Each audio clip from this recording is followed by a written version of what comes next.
Hello everyone, मैं अभिषेक कुमार आप लोगों का यूडब्ल्यू के सेकंड लेक्चर में स्वागत करता हूं। जैसा कि हम लोगों ने फर्स्ट लेक्चर में यूडब्ल्यू का मतलब यूटिलाइजेशन ऑफ इलेक्ट्रिकल एनर्जी का सिलेबस डिस्कस किया था, तो हमने बताया था कि हम अगले अगले क्लास में यूनिट 1 का वन टॉपिक या टॉपिक बाई टॉपिक उसको हम डिस्कस करने वाले हैं। तो चलिए इसका शुरू करते हैं। फर्स्ट टॉपिक था जो कि था यहाँ पर लिखा हुआ definition of terms used in illumination, मतलब वो सारे टर्म्स जो भी इल्यूमिनेशन में यूज़ होने वाले हैं। ठीक है, उसी को हम वन बाय वन डिस्कस करते चलेंगे। तो फर्स्ट आपका है लाइट। आप लोगों ने पहले ही पढ़ा होगा कि लाइट एक एनर्जी का फॉर्म है, ठीक ना, एक वेव का फॉर्म है, इलेक्ट्रोमैग्नेटिक वेव का फॉर्म है। ये सब सारी चीज़ें आप लोगों ने पढ़ा। 10th में तो आप लोगों ने ये पढ़ा हुआ कि लाइट एक ऐसा चीज़ है, एक ऐसा कारक है जो किसी वस्तु पे पड़ने के बाद उसको देखने के लायक बना देता है, ठीक ना। मतलब लाइट हमें देखने में मदद करता है किसी वस्तु को, ठीक है। तो लाइट क्या है? लाइट एक ऐसा चीज़ है जो किसी वस्तु पर पड़ के उसको देखने के लायक बनाता है, मतलब विजिबल बना देता है। तो देखिए यहाँ पर लाइट का डिफिनेशन क्या है। तो लिखा हुआ है light is a form of radiant energy which emits from hot bodies and produce visual sensation upon human आई। कहने का मतलब ये है कि लाइट एक एनर्जी का फॉर्म है। किस तरह का एनर्जी? रेडिएंट एनर्जी का फॉर्म है। तो भाई रेडिएंट एनर्जी का मतलब क्या होता है ये बात नहीं। तो रेडिएंट एनर्जी का मतलब ये हुआ कि लाइट एक ऐसा एनर्जी का फॉर्म है जो किसी सोर्स से रेडिएट हो रहा होगा। कहने का मतलब है निकल रहा होगा, ठीक ना। तो कोई सोर्स रहा होगा जहाँ से लाइट निकलता है। एक बात बता दें, लाइट के दो सोर्स हो सकते हैं, एक नेचुरल और एक आर्टिफिशियल। नेचुरल सोर्स का बात करें तो आप लोगों ने सन का नाम सुना होगा। कुछ ऐसे एनिमल्स होते हैं, कौड़े होते हैं जो लाइट निकालते हैं। जैसे आप लोगों ने रात में जब देखा होगा कि एक छोटा छोटा कीड़ा होता है जिसको आप लोग भगजोगनी कहते होंगे या फिर कोई और कुछ कहते होंगे, तो वो कीड़ा भी लाइट निकालता है। कुछ मछली होता है वो भी लाइट निकालता है, कुछ मछली करंट भी निकालता है। तो ये सब नेचुरल सोर्सेज हैं। लेकिन हम बात करें आर्टिफिशियल सोर्सेज की लाइट की, तो आप लोग जानते हैं कि जितने भी बल्ब्स हैं वो सब आर्टिफिशियल सोर्स है, ठीक है। नेचुरल सोर्स आप अभी देखे ही। एक चीज़ जान लीजिएगा, सन से लाइट आता है हमारे अर्थ पे। तो ये जो सन है इसको हम लोग नेचुरल सोर्स कहेंगे, ठीक, ध्यान दीजिएगा। एक चीज़ और देखिए, कभी कभी ऐसा होता है कि मून भी हमारे अर्थ तक, मतलब हमारे धरती तक लाइट पहुंचाता है। तो उसको क्या कहेंगे भाई? देखिए ध्यान दीजिएगा, जो इस तरह का केसेस होते हैं कि भाई एक जगह लाइट पड़ा, एक सोर्स से लाइट निकला, एक जगह पड़ा और पड़ने के बाद वहां से लाइट रिफ्लेक्ट होकर फिर दूसरे जगह पर पड़ा और दूसरे जगह को वो प्रकाशित कर दिया। कहने का मतलब है सन से लाइट निकला, मून पे पड़ा और मून पर पड़ने के बाद फिर से अर्थ पर आया और अर्थ को इल्यूमिनेट कर दिया, मतलब कहने का मतलब है प्रकाशित कर दिया। तो ये जो मून है वो तो भी अर्थ को समझ रहे हैं ना, वो हमारी धरती को प्रकाश दे रहा है। तो इसको क्या कहेंगे भाई? तो इस केस में इस मून को हम लोग सेकेंडरी सोर्स ऑफ लाइट का नाम देते हैं, ठीक ना। ऐसे जितने भी केस बनेंगे कि मेन सोर्स से लाइट निकल रहा है, फिर दूसरे चीज पर पड़ रहा है और वहां से रिफ्लेक्ट होकर के लाइट किसी दूसरी चीज को प्रकाशित कर रहा है, तो वो जो कारक हुआ जहाँ से लाइट टकरा करके रिफ्लेक्ट होकर के वापस आ रहा है, उस चीज को हम लोग क्या कहते हैं? Secondary source of light. इसका सही उदाहरण क्या है? मून है, ठीक ना। तो चलिए देखते हैं लाइट क्या है भाई। Light is a form of radiant energy which emits from hot bodies. कहने का मतलब है हॉट बॉडीज। फिर क्या है? Which produce visual sensation upon human आई, मतलब ह्यूमन आई के लिए विजुअल सेंसेशन प्रदान करता है। वही बात है कि किसी वस्तु पे पड़ के ये उसको देखने के लायक बनाता है, ठीक ना, विजुअल बना देता है। तो लाइट ये है, ठीक है। अब देखिए, इसको हम लोग क्यू से डिनोट करते हैं। लाइट को हम अपने इल्यूमिनेशन में क्यू से डिनोट करेंगे और इसको मापने के लिए ल्यूमेन आवर का यूज करेंगे, ठीक ना, ल्यूमेन आवर का यूज करेंगे। ये इंपॉर्टेंट, इसको याद रखिएगा भाई। लाइट को अगर कहीं पूछें कि लाइट किसी में मेजर किया जाता है तो ल्यूमेन आवर में मेजर किया जाता है, ये बात याद कर लीजिए। फिर देखिए एक बात जान लीजिए, अभी तो हमने बोला कि लाइट क्या है भाई? इलेक्ट्रोमैग्नेटिक वेव है। कभी हमने बोला तो इलेक्ट्रोमैग्नेटिक वेव में सिर्फ क्या लाइट ही आता है? नहीं। इलेक्ट्रोमैग्नेटिक वेव देखिए उसमें बहुत सारे रेंजेस होते हैं, ठीक ना। उसमें बहुत सारे वेव्स आते हैं जो कि यहाँ पर देखिए बनाया हुआ है। इसमें यहाँ से यहाँ तक एक रेंज हमने बनाया है, ठीक ना, एक वेवलेंथ का रेंज बनाया है। और इस वेवलेंथ को ये जो हमने बनाया है इसी को नाम दिया जाता है इलेक्ट्रोमैग्नेटिक स्पेक्ट्रम, ठीक ना। इलेक्ट्रोमैग्नेटिक स्पेक्ट्रम कहने का मतलब है कि इलेक्ट्रोमैग्नेटिक स्पेक्ट्रम एक ऐसा स्केल है, एक ऐसा वेवलेंथ का, ठीक ना, वेवलेंथ का ऑर्डर है जिसमें सारे वेव्स को हम लोग दिखाते हैं, ठीक ना, सारे इलेक्ट्रोमैग्नेटिक वेव्स को दिखाते हैं। देखिए यहाँ पर क्या है, gamma rays, X ray, ultraviolet ray, ठीक ना, इंफ्रारेड रे, माइक्रोवेव्स, रेडियो वेव्स, ठीक है। और इन्हीं के बीच में देखिए इंफ्रारेड और अल्ट्रा वायलेट रे, इन्हीं के बीच में हमारा विजुअल रे एग्जिस्ट कर रहा है। देख रहे हैं कि नहीं, विजुअल रे इन्हीं के बीच में एग्जिस्ट कर रहा है। अब देखिए सबका वेवलेंथ का इंक्रीजिंग ऑर्डर लिखा हुआ है, मतलब कहने का मतलब है यहाँ से चलना शुरू करेंगे तो इधर इधर चलते चलते भाई वेवलेंथ बढ़ रहा है। लेकिन एनर्जी का बात करें तो एनर्जी का बात करें, आप लोग जानते हैं कि भाई energy E is equal to H mu हम लोग लिखते हैं, एच म्यू लिखते हैं, ये बात लिखते हैं कि नहीं।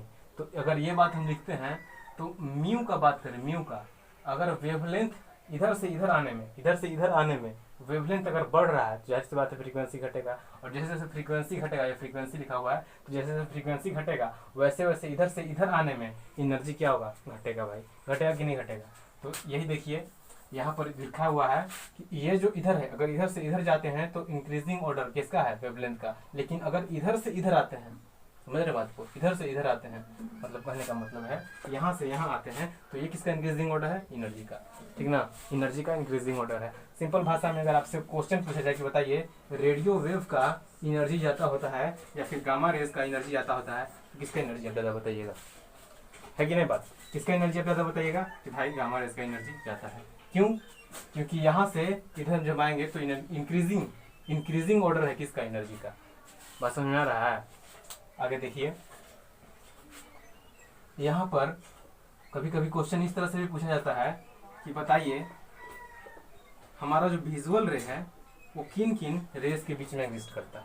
तो हमने देखा कि किन किन रेज के बीच में, अल्ट्रा वायलेट और इंफ्रारेड, इनके बीच में हमारा विजुअल रे एग्जिस्ट कर रहा है। और हमारा जो विजुअल रे है इसका वेवलेंथ का क्या है, वेवलेंथ कहाँ से कहाँ एग्जिस्ट करता है, तो 4000 एंगस्ट्रॉम से 7500 एंगस्ट्रॉम, इनके बीच में ही रेज हमको दिखाई दे सकता है। बाकी सब ये सब जो रेज हैं ये इसको हम देख नहीं सकते हैं भाई। देखिए अगर इससे ज़्यादा, ये 4000 एंगस्ट्रॉम जो आपको दिख रहा है, इससे ज़्यादा अगर वेवलेंथ हो जाए, सॉरी इससे अगर कम वेवलेंथ हो जाए, इधर जाएंगे तो कम जाएगा वेवलेंथ, अगर इससे कम वेवलेंथ हो जाए तो दिखाई देगा, जाहिर सी बात है विजुअल रे इतना ही में एग्जिस्ट कर रहा है। अगर इससे कम ज़्यादा भी वेवलेंथ हो जाए, ठीक ना, अगर इससे ज़्यादा वेवलेंथ हो जाए, अगर इधर भी आ जाए तो भी जाहिर सी बात है कि नहीं दिखाई देगा। तो ठीक है, ध्यान दीजिएगा, विजुअल रे को छोड़कर, विजुअल लाइट को छोड़कर ये सब आप देख नहीं सकते हैं। ये सब जितने भी रेज इलेक्ट्रोमैग्नेटिक वेव हैं आप इनको नहीं देख सकते हैं, ठीक है, इतना बात समझ में आ रहा है, ठीक है। ध्यान दीजिएगा, अभी हम लोगों ने देखा कि लाइट क्या है, इसके बाद हम लोगों ने देखा इलेक्ट्रोमैग्नेटिक स्पेक्ट्रम। तो ध्यान दीजिएगा, अब हम देखते हैं कि भाई किसी बॉडी से लाइट निकलता कैसे है। तो ध्यान दीजिएगा, देखिए किसी बॉडी से लाइट निकलने के लिए ये जरूरी है कि जो उससे एनर्जी निकल रहा है, ठीक ना, जो उससे एनर्जी निकल रहा है उसका वेवलेंथ लाइट के, विजिबल लाइट, ठीक ना, विजिबल लाइट के वेवलेंथ के रेंज में हो, ठीक है, तभी आप उससे निकलने वाले एनर्जी को देख सकते हैं, ठीक है, तभी आप उससे निकलने वाले एनर्जी को देख सकते हैं, मतलब विजिबल लाइट हमें मिल सकता है। सिंपल सी बात हम बता रहे हैं। तो ध्यान दीजिएगा, होता कुछ ऐसा है कि देखिए अभी हमने देखा कि किसी हॉट बॉडी से ही लाइट निकल सकता है, ठीक है, किसी हॉट बॉडी से लाइट निकलता है, तो बात है ना। तो हॉट बॉडी को देखिए दो भाग में बांट दिया गया है, और वो हॉट बॉडी एक का नाम दे दिया गया है रेड हॉट बॉडी, और दूसरे का नाम दे दिया गया है वाइट हॉट बॉडी, ठीक है, रेड हॉट बॉडी और वाइट हॉट बॉडी। अब देखिए ये है क्या, जब आप गर्म करते हैं लोहे को, तो गर्म करने के दौरान होता ये है कि पहले तो वो लाल हो जाता है, और जब उसको और आप एनर्जी देते हैं तो धीरे धीरे लगता है कि पीला हो गया, ऐसा होता है। और वो धीरे धीरे अगर हम इनकैंडेसेंट बल्ब का बात करें, ठीक ना, इनकैंडेसेंट बल्ब जो हमारा पीला वाला बल्ब होता है, तो उसमें आप देखे होंगे ये बात, जैसे एनर्जी आता है, मतलब इलेक्ट्रिसिटी आया, उसको आप दिए तो जलना शुरू करता है, तो बहुत ही इंस्टेंट, बहुत ही कम समय में आप देखिएगा कि वो धीरे से जला, ठीक है, धीरे से जला, और जल के शुरू में अपने आप में पहले हीट होता है, ठीक है, इसके बाद फिर लाइट ढंग से देना शुरू करता है। ये बहुत ही जल्दी होता है, इसलिए पता नहीं चल पाता है। ध्यान दीजिएगा, उस समय होता ऐसा है कि वो जो बॉडी है पहले रेड हॉट होता होगा, और उसके बाद फिर वाइट हॉट होता होगा। तो इनमें फ़र्क क्या भाई, क्या है, बात तो है। तो रेड हॉट बॉडी में होता है कि देखिए रेड हॉट बॉडी एक ऐसा कंडीशन है बॉडी का, एक ऐसा स्टेट है जिसमें इतना एनर्जी होता है, ठीक ना, उसके पास इतना एनर्जी होता है कि वो हीट एनर्जी को अपने से बाहर निकालता है, ठीक ना, हीट एनर्जी को अपने से बाहर निकालता है। और उस समय, ठीक ना, उस समय जो वेवलेंथ होता है वो काफ़ी ज़्यादा होता है, जो उस एनर्जी बाहर निकल रहा है, रेडिएट होता है, उसका एनर्जी काफ़ी ज़्यादा होता है, इसीलिए वो उतना एनर्जी, ठीक ना, उतना लाइट नहीं निकाल पाता है, उतना लाइट रेडिएट नहीं कर पाता है। लेकिन जैसे ही हम टेम्परेचर बढ़ा देते हैं, ठीक है, उस बॉडी का जैसे ही हम टेम्परेचर बढ़ा देते हैं तो टेम्परेचर बढ़ाने के साथ ये होता है कि वेवलेंथ भाई घट जाता है। और जैसे ही वेवलेंथ घट जाता है तो वेवलेंथ घट के कहाँ पहुँचता है, घट के पहुँचता है हमारे लाइट, ठीक ना, विजिबल लाइट, विजिबल लाइट के वेवलेंथ के रेंज में, ठीक ना, इसके वेवलेंथ के रेंज में पहुंच जाता है। और जैसे ही पहुंचता है तो लाइट निकलना शुरू हो जाता है चारों बगल, एक अच्छा खासा लाइट निकलना शुरू हो जाता है। और वही लाइट हमें किसी दूसरी चीज़ को देखने में मदद करता है। उसी के बारे में हम लोग हमेशा पढ़ते आ रहे हैं कि भाई लाइट, विजिबल लाइट, ठीक है। तो ध्यान दीजिएगा। अब एक बात और है, बात कुछ ऐसा है कि भाई अगर हम बात करें कि जैसे इनकैंडेसेंट बल्ब लेके चलते हैं तो आप देखे होंगे वो पीला वाला बल्ब के बारे में कि भाई लाइट भी निकल रहा है, और जब उसके पास आप जाइएगा तो ये आपको महसूस होगा कि थोड़ा थोड़ा गर्मी भी लग रहा है। कहने का ये मतलब है कि कोई भी बॉडी अगर लाइट निकाल रहा है तो वो सिर्फ लाइट नहीं निकाल रहा होगा भाई, वो साथ ही साथ हीट एनर्जी भी निकाल रहा होगा। तो यहाँ से ये कंसेप्ट आता है रेडिएंट इफिशियंसी का, ठीक ना, रेडिएंट इफिशियंसी का। और ये बात ये कहता है कि कोई भी बॉडी, इस दुनिया का कोई भी बॉडी सिर्फ और सिर्फ, ठीक ना, सिर्फ और सिर्फ लाइट नहीं निकाल सकता है, साथ साथ हीट एनर्जी भी निकालेगा। तो ही रेडिएंट इफिशियंसी कहता है कि जितना लाइट एनर्जी निकल रहा है बटा में टोटल एनर्जी कितना निकल रहा है, इसी के रेशियो को, ठीक ना, लाइट एनर्जी अपॉन क्या, टोटल एनर्जी, इसी के रेशियो को, इसी चीज़ को हम लोग क्या कहते हैं, रेडिएंट इफिशियंसी का नाम देते हैं, ठीक है। तो लिखते हैं इसका डेफिनेशन। तो ध्यान दीजिएगा, यह है रेडिएंट इफिशियंसी का डेफिनेशन, इसको लिख लीजिएगा। यहाँ पर देखिए लिखा हुआ है, the ratio of energy emitted by body in form of light to the total energy emitted by body is known as radiant efficiency. मतलब रेडिएंट इफिशियंसी क्या है, तो radiant efficiency energy emitted in the form of light to the total energy emitted by body, ठीक ना। Total energy emitted कहने का मतलब है लाइट एनर्जी प्लस में क्या, प्लस में हीट एनर्जी, ठीक है। तो ध्यान दीजिएगा, ये दो नोट पॉइंट्स है आपके लिए। इसमें देखिए पहला पॉइंट ये बताता है कि भाई रेडिएंट इफिशियंसी, ये क्वेश्चन पूछा जाता है कि भाई रेडिएंट इफिशियंसी मैक्सिमम कब होगा, किस टेम्परेचर पर मैक्सिमम होगा। तो देखिए 6250 डिग्री सेंटीग्रेड पे रेडिएंट इफिशियंसी मैक्सिमम होता है, ये याद रखिएगा, ये इम्पोर्टेंट है, ठीक है।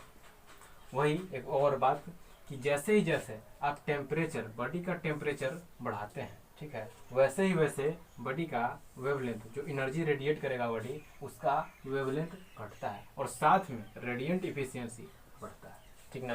तो ये बहुत ही बढ़िया पॉइंट है, इसको आप याद रखिएगा। आगे बढ़ते हैं।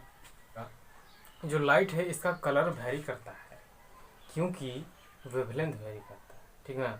वेवलेंथ के अनुसार ही लाइट का 7 रंग हम लोग मान के चलते हैं भाई, ठीक ना, कि भाई लाइट जो है, जो वाइट लाइट आता है, जो सन से लाइट आता है, उसके 7 कलर होते हैं। क्यों, और ये अलग अलग रंग क्यों है, ठीक ना। तो इनका वेरी होने का मेन कारण इनका वेवलेंथ होता है। अलग अलग वेवलेंथ होने के कारण इनके लाइट में, ठीक ना, लाइट का अलग अलग कलर भी होता है, ठीक ना। मतलब कहने का मतलब है कि लाइट 7 रंगों में बढ़ता है। क्यों बढ़ता है, तो वेवलेंथ के कारण बढ़ता है। इसका 7 अलग अलग कलर है, क्यों, क्योंकि इसका वेवलेंथ अलग अलग है। तो देखिए वही बात लिखा हुआ है यहाँ पर कि the sensation of colour is due to difference in wavelength of light. और जो विजुअल लाइट है इसका वेवलेंथ का रेंज कहाँ से कहाँ तक है, तो देखिए visual light have wavelength vary from 4000 angstrom to कहाँ 7500 एंगस्ट्रॉन तक। अब देखिए अलग अलग कलर है, तो भाई अलग अलग कलर कौन सा है, तो आप लोग पढ़े होंगे विवग्योर, ठीक ना, विवग्योर इस तरह से याद किए होंगे, विवग्योर। तो देखिए यही है आपका 7 कलर लाइट का, यही 7 कलर है। अब इसको देखिए वी से violet, indigo, blue, green, yellow, orange, red. याद कैसे रखना है इसका वेवलेंथ, तो देखिए याद करने के लिए सिंपल सी फंडा है, आपको वॉयलेट चलना है 4500 बढ़ाइए, 4500, फिर 500 बढ़ाइए, ठीक है ना, तो 5000 पर। अब चुपचाप यहाँ येलो पर आइएगा और क्या 6000 एंगस्ट्रम। फिर आगे जाइएगा ऑरेंज का, तो थोड़ा सा यहाँ याद करने वाला बनेगा 6200 पर, 6200 एंगस्ट्रम। फिर रेड पर जाइएगा तो 7500 एंगस्ट्रम, ठीक है। तो इस तरह से आप याद कर सकते हैं कि भाई जो हमारा लाइट है इसके कितने कलर होते हैं, 7 कलर, ठीक है ना, 7 कलर, विव, जियोर, विव, वेयोर, ठीक है। तो आप इस तरह से इसका रंग का नाम याद रख सकते हैं। हिंदी में आप लोग याद रखने के लिए क्या याद रखते थे, बेजानी है पिलाना, ठीक है ना, बेजानी और पिनाला, इस तरह से आप लोग याद रखते होंगे इसका हिंदी में नाम, ठीक है। तो आगे बढ़ते हैं, ध्यान दीजिएगा। जैसा कि आप लोग जानते हैं कि भाई आदमी का जैसे जैसे एज बढ़ता है वैसे वैसे उसकी आँख की जो सेंसिटिविटी होती है, मतलब देखने का जो क्षमता होता है वो घटने लगता है, ठीक है।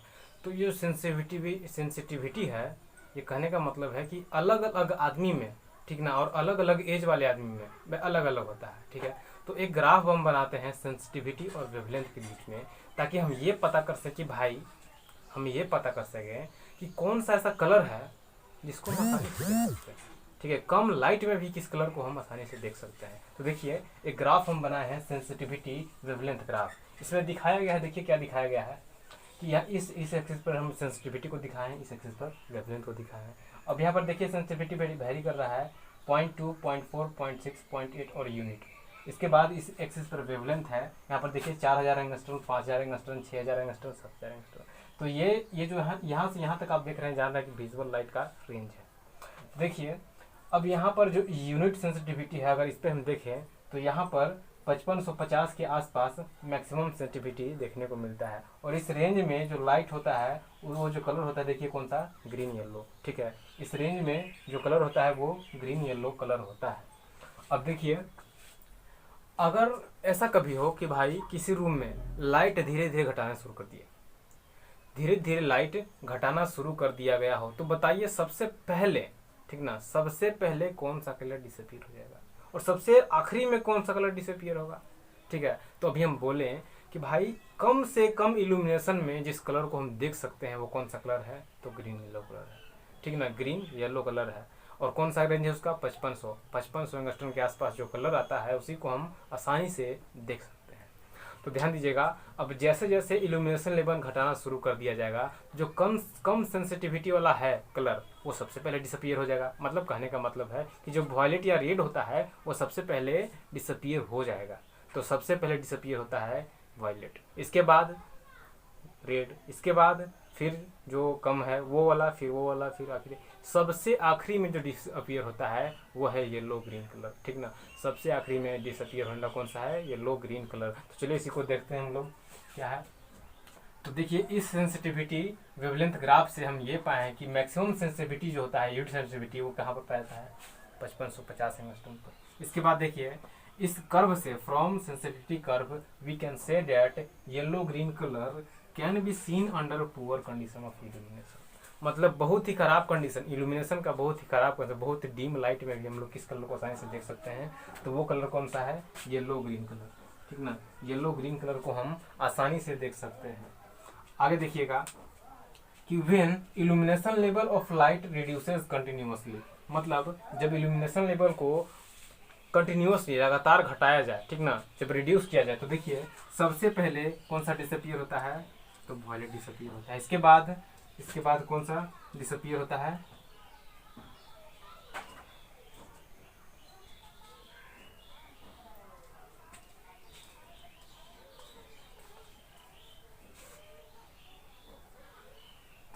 ठीक है। तो सबसे पहले वॉयलेट डिसअपीयर होता है, इसके बाद में कौन सा, तो रेड डिसअपीयर होता है, इसके बाद में सबसे आखिरी में येलो ग्रीन कलर डिसअपीयर होता है। इसका कहने का मतलब ये है कि डीम कलर में भी हम जिस कलर को देख सकते हैं वो कौन सा कलर है, तो ग्रीन येलो कलर है। तो ठीक है, आज के लिए इतना ही, मिलते हैं अगले क्लास में।